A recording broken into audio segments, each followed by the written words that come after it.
Two North Korean prisoners of war in Ukraine, in a video message to the United Nations in which they plead to be sent to South Korea. The message was filmed by documentary maker Kim Yong-mi. When they were first captured as prisoners, they believed they had already committed the greatest crime possible in North Korea, which was becoming prisoners and failing to die, failing to carry out self-destruction. Because of that, they assumed their parents must have already been punished, so they both decided to go to South Korea and start a new life. The men were captured more than a year ago in Russia's Kursk region, where they had been deployed as part of a large North Korean military commitment to Moscow's war effort.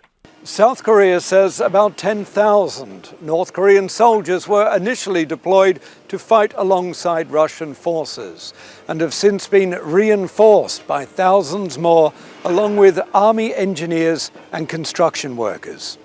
The United Nations previously said the fate of the POWs rested solely with Kyiv, a position that has shifted. North Korean POWs in Ukraine is obviously very clear when it comes to the application of the law. International humanitarian law applies, international human rights law applies, and it means proper treatment, including the obligation not to send them back to areas where they could be ending up with harm. International law is now clear, but diplomacy remains complicated. Kyiv remains silent on their fate. Under the Geneva Conventions, Ukraine does not need to release the men until the end of the war. And with peace talks ongoing, they may be used to leverage assistance from Seoul. South Korea recognizes the prisoners as citizens under its constitution and says it will accept them, though it has not actively pursued their release, which would antagonize North Korea.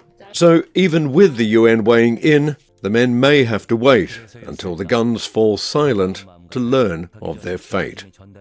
Barton, Al Jazeera, Seoul.